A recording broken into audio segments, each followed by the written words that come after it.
The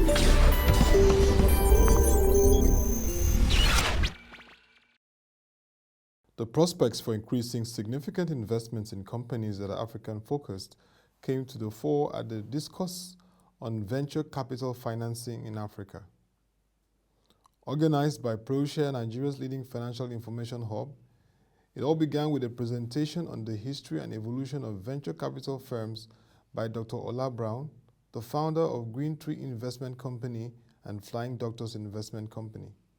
Whenever we think about how businesses of the future are going to operate, I think about technology. Technology, technology, technology.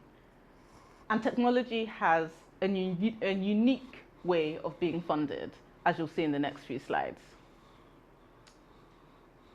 If you look at 2001, you can see what were America's biggest companies. Companies like Walmart, a supermarket. Companies like Citibank. Companies like ExxonMobil, oil. And companies like GE that was making heavy machinery and power. And then when you look 16 years later, for 2016, you see that that's changed. And now the biggest companies in America are companies like Apple, and companies like Google, and companies like Amazon, and companies like Facebook. Right now, if you look at African stock exchanges, you see that the biggest companies are companies that make cement, and pasta, and sugar, and oil. But if we really want to grow, and if we really want to embrace this innovation like the rest of the world has done, then we have to embrace the software revolution. According to the World Bank, between 1981 and 2012, China was able to lift 500 million people out of poverty, the greatest and hugest number of people that have been living out of poverty, lifted out of poverty in history. And China did it by really manufactured what I would call hardware, clothes, right? Shoes, Chinese chairs and tables, household items. But I don't think, and a lot of people don't think, that Africa will be able to develop making chairs and tables and clothes and shoes because times have changed. And I think that we must do it by making software. To give you an example, India in 2017 or 16, I think it was, recorded $100 billion in software exports.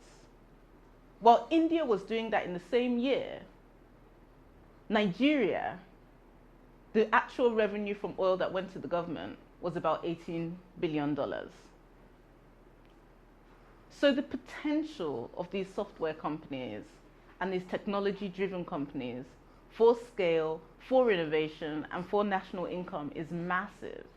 And I think it's time that we drew attention to some of the ways that we might fund, grow, and scale these companies. She stressed that venture capital firms have a key role to play in shaping Africa's economic transformation from a continent that seeks aid to one that creates wealth. I'm beginning to dislike the term economic miracle, because economic miracle has always been used to describe countries that have very fast growth over a very short period of time. And the reason why I dislike it is because, you know, in the Bible, Lazarus raising up from the dead, that was a miracle, right? We've only heard about that type of thing happening in the Bible twice, so that can be classified as a miracle. Jesus changing water into wine, I think the only time that has happened is once. So that's a miracle. A miracle is something that doesn't usually happen.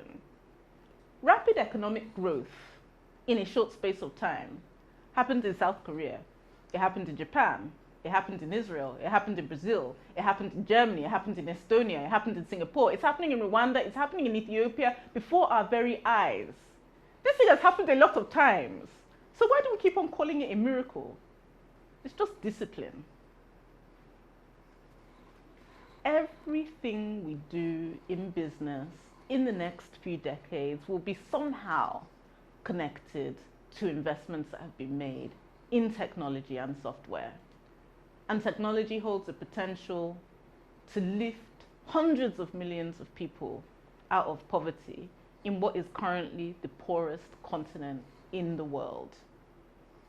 Venture capital as an asset class the fund managers with the operational experience and expertise and the relationships to make these venture capital investments succeed. And of course, our heroes of growth, the founders, will be at the center of the story around economic growth in Africa. The event featured a panel session and also a fireside chat on the developments around venture capital and enterprise development in Africa. Mrs. Genevieve Barnard Oni, co-founder MDaas Global, and Dr. Ola Brown speak further on the impact of VC investments and the prospects for scaling the operations of strategic businesses in the continent. Obviously, the thing that most people think of at first is the funding, which is, of course, critical to be able to take the success that we've had in our very first location and multiply that so that we're able to reach more cities and thousands of more patients.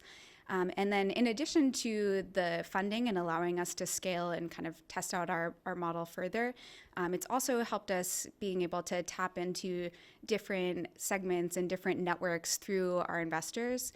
So being able to get connections with different people in HMOs in Nigeria, for example, having those introductions is incredibly helpful. And then on a strategy side as well, we have a really diverse pool of different investors in our company, and being able to talk to and dig into their specific areas of expertise when we're working through a challenge as a founding team is really critical for us. They're like these additional founders that we have on our team that we've been able to get through taking on new investment. I think venture capital is probably the most important asset class that policymakers in Africa need to pay attention to. And the reason why I say this is because we're in a time where there's an extremely high level of poverty, where there's low economic growth, where African countries aren't able to service or pay back their loans efficiently, and there's high unemployment.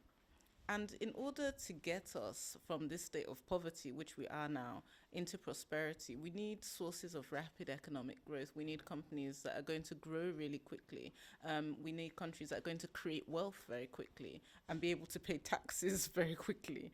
And in order to do that, it may not be enough to rely on the traditional sources of capital like bank loans, even though they're a very important part of the ecosystem as well. But as I explained in my presentation, when you look at LinkedIn, Google, Apple, Facebook, Amazon, Twitter, Instagram, all of those companies were not funded by the traditional banks or alternative funders. They were funded by venture capital. Venture capital fueled a technology revolution in America. It fueled the technology revolution in Israel. Israel has the highest amount of venture capital invested per person, per citizen. And you can see that that has a direct correlation with the amount of innovative startups that they've been able to incubate, and obviously the money that comes in from their venture capital revolution, their startup revolution. So it's really, really important to, at this point in our development, to start looking at asset classes that can fuel that kind of growth, that can fuel that kind of innovation, so that we can solve our most pressing problems, which are sluggish economic growth, high levels of unemployment, and huge poverty, especially in the northeast of Nigeria. I'm really excited, and I'll tell you why I'm excited. Because venture capital has always come out of hardship. Private equity has always come out of hardship. So when you look at the down cycles in America, for instance, and when there was a Great Recession, and when there were the recessions after, even after the dot-com boom, that was when you saw new private equity and venture capital firms springing up. So I think that it's an important time for us to get focused, to get lean, to get intense about coaching and building our companies and building the expertise within our portfolio. But I'm not in the usual sort of recessionary mindset where I'm worried or I'm panicked or I'm scared. No, I'm actually excited about the future. I think this is a temporary blip, and I think that we'll come out stronger at the other end. Amidst the effect of the global pandemic coronavirus and the international crude oil prices shocks that is having adverse effects on the economies, these are interesting times for businesses to be repositioned to attract key investments from VCs that can help transform Africa.